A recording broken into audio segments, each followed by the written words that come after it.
Hello. हाँ बोलिए। हाँ गुरु जी प्रणाम। प्रणाम। हाँ आपका प्रणाम स्वीकार है, आपको भी प्रणाम। बोलिए बोलिए। अरे मैं बस केवल धन्यवाद देने के लिए फोन किया। बहुत दिनों से मैं लगाता रहा, नहीं लग रहा था।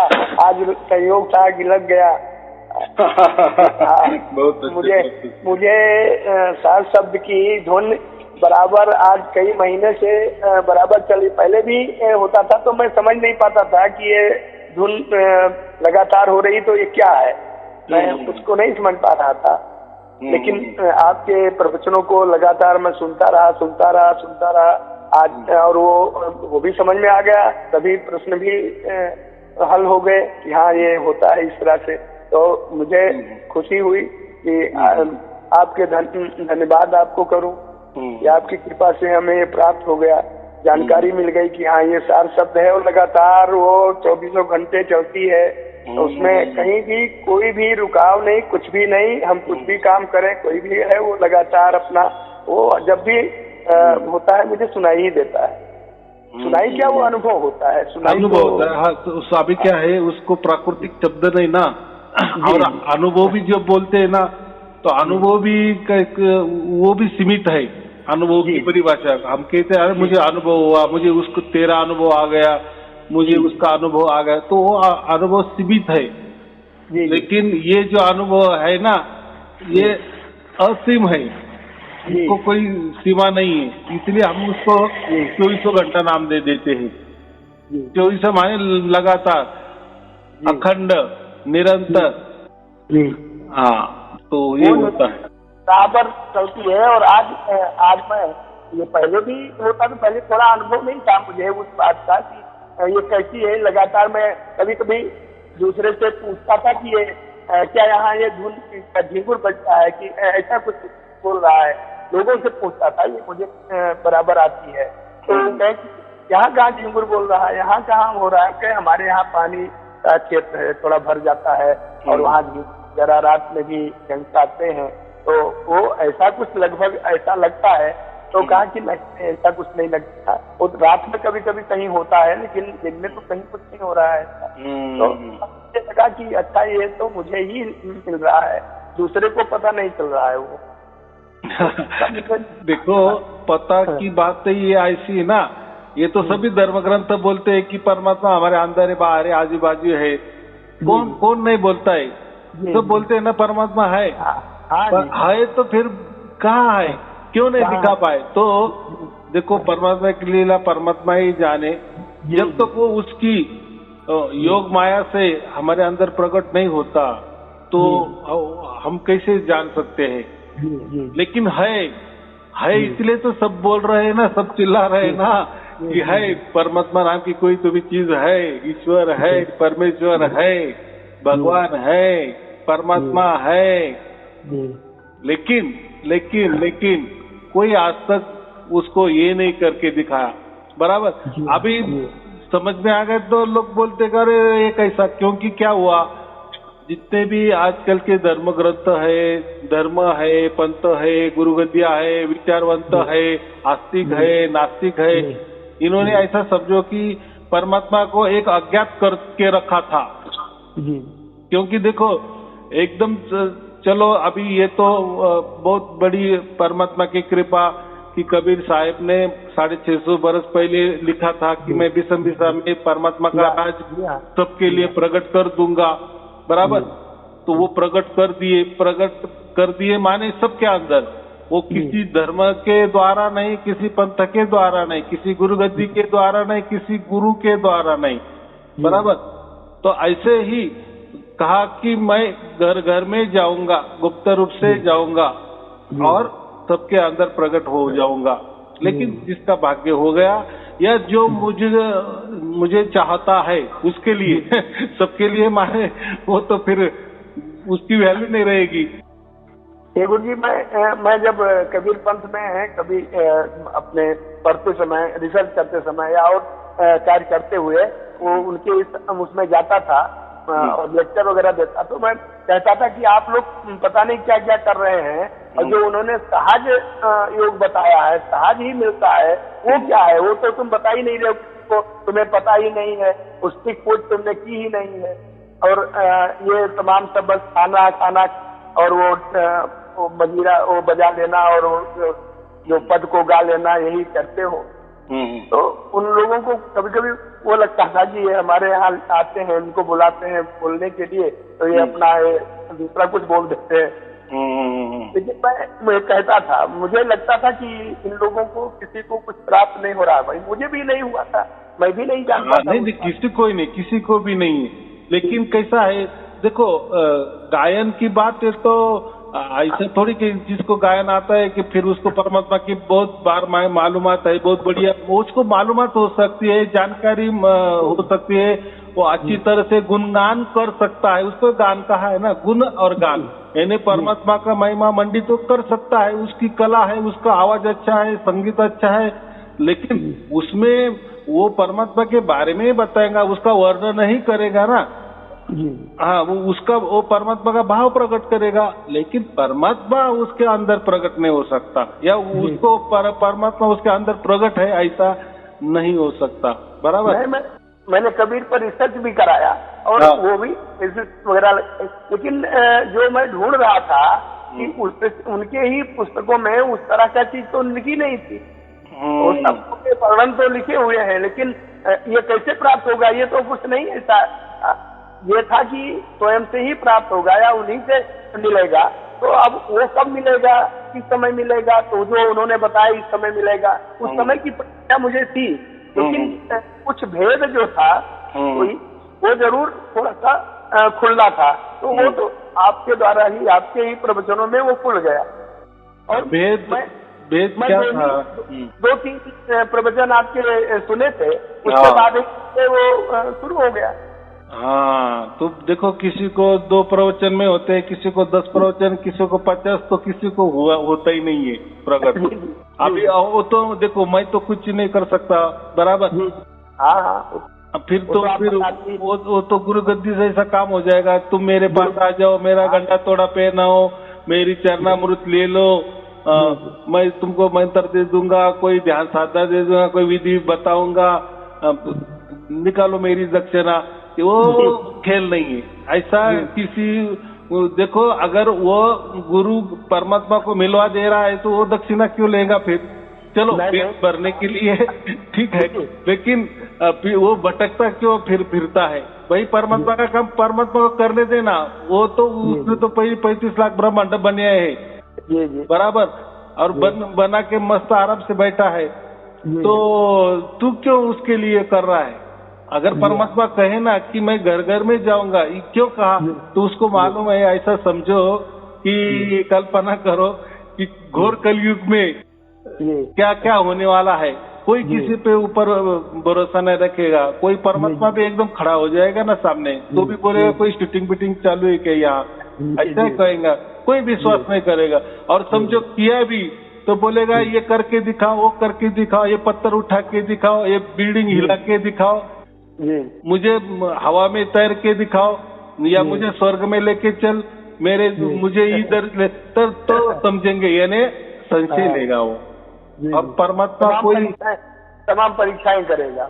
हाँ, तो परमात्मा ये कोई प्रकृति के खेले में आने वाला नहीं है। श्री कृष्ण जी क्या बोले? मैं तो युगे युगे अवतार होता हूँ। युग माने एक ही युग में एक बार, ऐसा नहीं। युगे युगे क्यों कहा? युगे युगे यानी एक युग में बहुत सारे मैं आ सकता हूँ, यानी बहुत बाहर आ सकता हूँ, ऐसा उसका अर्थ है। लोग क्या कहते हैं कि नहीं ये युग में ये अवतार हो गया, वो युग में वो अवतार हो गया, बस अभी परमात्मा नहीं, ऐसा नहीं। युगे युगे कहा, युगे, यानी एक युग में वो कितने अनंत बार आ सकता है, और अलग अलग जगह आ सकता है, अलग अलग कारणों में आ सकता है। कोई निमित्त मात्र कारण हो सकता है, कोई 1 घंटे के लिए आ सकता है, 1 सेकंड के लिए आ सकता है, या 100 वर्ष के लिए आ सकता है। देखो उसकी लीला वो। और वो उन्होंने क्या कहा श्री कृष्ण जी ने कि मैं मेरे योग माया से प्रकट होता हूँ, यानी ये जो माया है उसको पहले अधीन करना पड़ेगा ना, क्योंकि ये बाउंड्री किसकी है? माया की बाउंड्री है ना, माया की है, प्रकृति की बाउंड्री है, काल की बाउंड्री है। तो परमात्मा तो इसके परे है, लेकिन वो जब आता है तो इनको सबको साथ में या बगल में रखकर फिर वो उसकी लीला वो जाने और हमारे अंदर प्रकट होता है। बराबर। हाँ तो ऐसा ही है वो। तो वही जानता है। हाँ वो, लेकिन हम नहीं उसके या उसके परम धाम में जा सकते ना।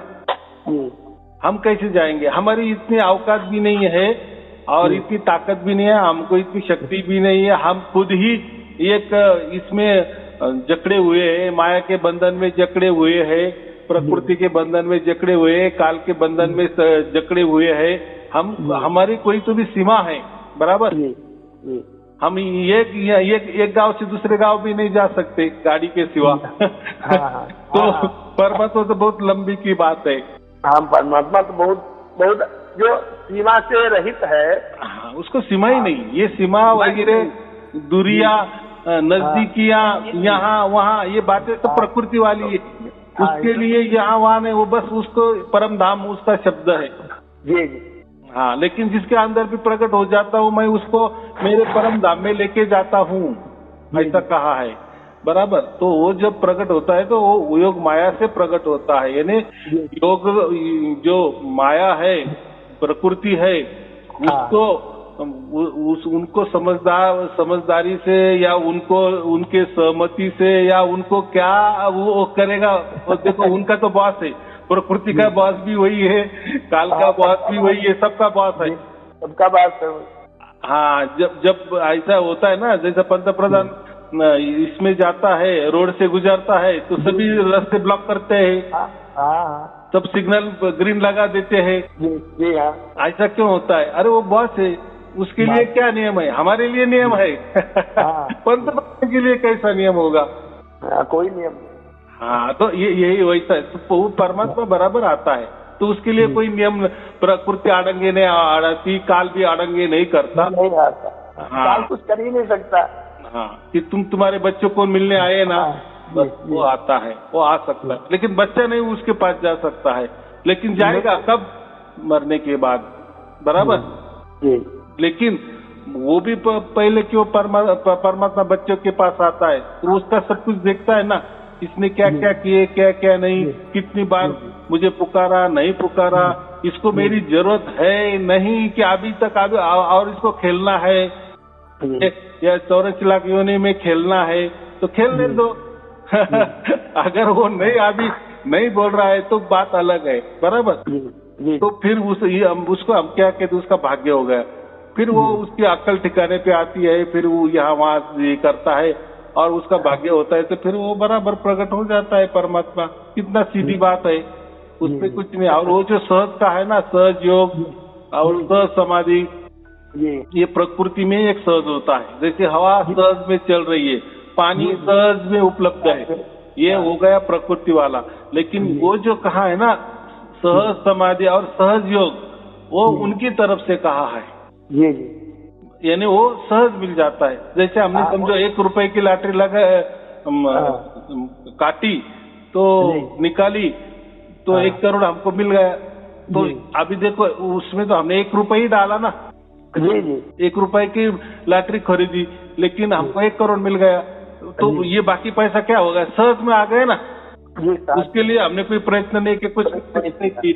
तो ऐसा ही कि ये जो बात कही है ना परमात्मा ने, उसकी ओर से कहा है कि मैं सहज प्राप्त हो जाएंगे। सहज माने तो कुछ गड़बड़ मत कर, कुछ कर मत कहे, मेरे लिए मंत्र की जरूरत नहीं, ना तंत्र की जरूरत नहीं, ध्यान की जरूरत नहीं, ना मेरे गुण गौरव, मेरी मान बढ़ाई, ये जो बातें है ना, ये प्रकृति के लिए ठीक है, मेरे लिए ये कोई उचित नहीं है। हाँ मैं बराबर हिसाब करने वाला हूँ, मैं सब कुछ जानता हूँ, मैं तो सर्वज्ञ हूँ।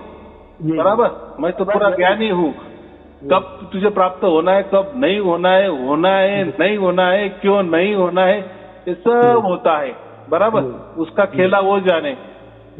हाँ अगर तुम्हारे तौर तरीके में आ गया तो फिर परमात्मा का क्या? फिर वो परमात्मा स्वतंत्र नहीं होगा तो तुम्हारे तौर तरीके फिर बड़े हो जाएंगे कि अरे मैंने ध्यान किया और परमात्मा प्रकट हो गया, अरे क्या बात। तो फिर सब ध्यान करने और किए नहीं क्या? बहुत से लोग है ना 50-60 साल ध्यान कर रहे, किसको मिला फिर? जी। नहीं मिल रहा है ना। मंत्र भी जप रहे, कहाँ मिला? जाप किए, खूब जप रहे हैं, बहुत लोग जपते जा रहे हैं लगातार, अभी तक विश्वास उसी में डूबे हुए हैं, फिर भी नहीं मिल रहा है। हाँ, बराबर कि नहीं? हाँ, तो वो उसकी ओर से मिलता है इसलिए। हाँ, और जब तक नहीं मिलता है ये लोग उसको अज्ञात में रखते हैं। अज्ञात माने कि वो ऐसी शक्ति है कि उसके पास हम नहीं जा सकते, बस। तो तुम क्या करे, हमारी पूजा करो, फिर हम हमारे द्वारा परमात्मा को दे देंगे आपको। आया समझ में आइडिया? हाँ, एक गृहस्थ सन्यासी थे, वो उनका मिशन चलता है आपके घर से भी और पूरे विश्व भर में छाया हुआ है। लेकिन उनकी पुस्तक एक बार मैंने पढ़ा था, उसमें उन्होंने अपना अनुभव लिखा था कि जब वो एक केंद्र बिंदु बना करके उस चक्र के बीच में बना करके ऐसा उन्होंने दिखाया था कि वहाँ केवल कबीर ही पहुँचे और कोई नहीं पहुँचा। और मैं जब मैं एक स्थान, एक चक्र के बीच में मैं पहुंचा तो मुझे इतना जोर का धक्का लगा कि मैं बाहर फेंक दिया गया। तो मुझे, और अंत में वही उन्होंने अंतिम बात ये लिखी थी अनुभव की, अंतिम अनुभव का। तो हमने कहा बताइए, वहाँ कबीर ही बैठे हुए हैं और उनको ये अनुभव ही नहीं हुआ कि वहाँ बैठा हुआ व्यक्ति अकेला वही बैठा है, तो दूसरा कोई हो ही नहीं सकता।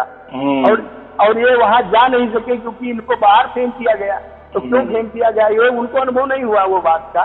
और आज भी उनका मिशन चल रहा है, उनके चारी जी, अमुक जी, तमाम लोग सब आगे आ रहे हैं और तमाम लोग उनके पीछे लगे हैं, लेकिन अभी किसी को प्राप्त नहीं हुआ। हाँ, तो मैं क्या होता है, ऐसी मन गढ़ंत कहानी बनाते हैं और ऐसे ही फिर तो गुरु परंपरा चली है ना, कुछ तो भी ऐसा कहानी बना देने का।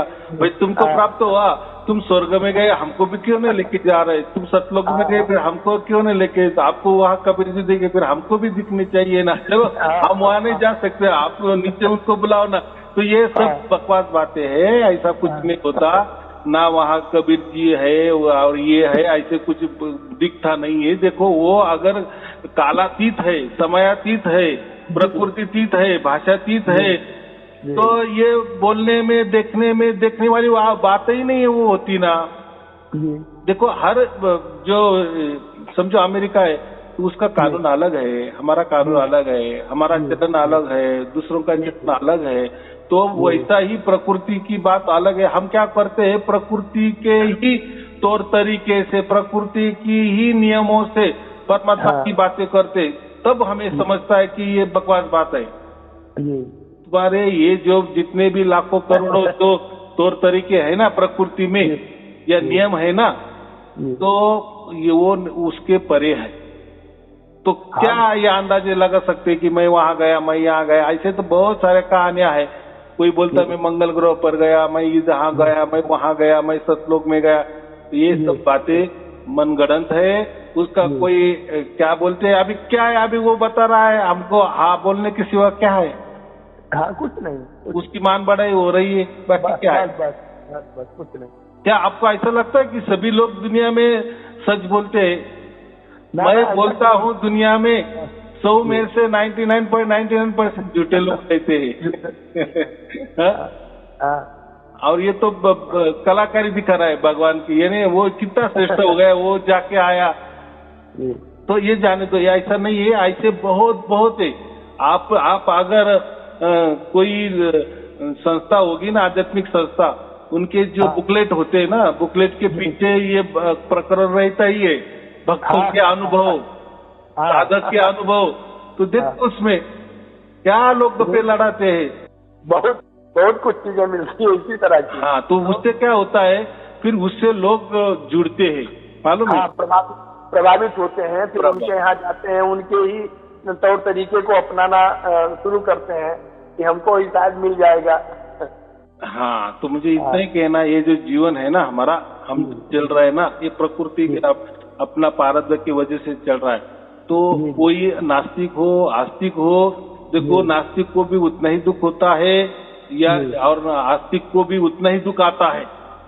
लेकिन आस्तिक क्या करता है, कोई गुरु कर लेता है, फिर अच्छा हुआ तो फिर वो गुरु पे थोप देता है, ये गुरु की वजह से हो गया, या ये भगवान के ये उससे हो गया, या मूर्ति की वजह से हो गया, या देवी देवता की वजह से, यानी जो वो जो उसको मानता है ना, लेकिन उसी टाइम दूसरा जो होता है वो तो नास्तिक होता है, वो तो कोई धर्म कोई बात नहीं मानता, कोई आत्मा मालूम नहीं, परमात्मा मालूम नहीं, तो उसका भी अच्छा होता है, बुरा होता है। इसका भी, ये तो भगवान को मानता है, इसका भी अच्छा होता है, बुरा होता है, तो वो तो उसके प्रारब्ध के अनुसार ही होता है। हाँ, नहीं तो यही होता है ना, इसने जिसको पकड़ा हुआ होता है ना, तो फिर अच्छा हुआ तो उसको ऊपर थोप देता है, फिर गुरु लोग कॉलर टाइट करते हैं ना, देखो मेरी वजह से हो गया, ये बात है। ये लोग अज्ञानी है, लोगों को नहीं समझता, बराबर कि नहीं। ये दुनिया है ना, जैसे 10 जो लेडीज है, जो प्रेग्नेंट है, समझो 10 लेडीज है, आप ऐसा बता दो तो उसमें बराबर 5 को लड़का होगा और 5 को लड़की हो जाएगी, बराबर। देखो इसमें तो हाँ और नहीं, 50% का ही सब कुछ खेला है ना। हाँ, एक ज्यादा हो गया तो उसका बाजू ज्यादा होगा, एक कम होगा जिसका बाजू कम होगा, इतना होता है। तो 10 प्रेग्नेंट होने वाली स्त्रियों को 5 लड़के और 5 लड़के, ये तो निसर्ग का नियम है, सब बराबर संतुलन में है। लेकिन किसी गुरु ने कह दिया तुझे जा बेटा हो जाएगा, और उसका बेटा हो गया तो बोलने मेरे गुरु से मिल गया, बराबर कि नहीं। तो ऐसा वो टोले पे क्या बोलता है, लग जाता है टोला, तो ये इसको ही अंधश्रद्धा बोलते हैं। और लोग ही आगे नहीं रहते ना, लोग इतना विचार नहीं करते कैसा होता है, सभी अंधश्रद्धा में ही चलते हैं और उसी को समझते हैं कि हमें कुछ मिल रहा है, हमें कुछ मिल रहा है, कुछ मिल रहा है, आगे कुछ मिल जाएगा, इस आशा में लगे रहते हैं।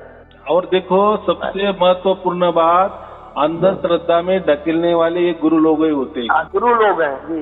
हाँ, अगर उनको मालूम है, अगर हमने इनको सब कुछ बता दिए ना, सब सच बात बता दिए ना, तो एक भी नहीं ठहरेगा है, सब भाग जाएंगे।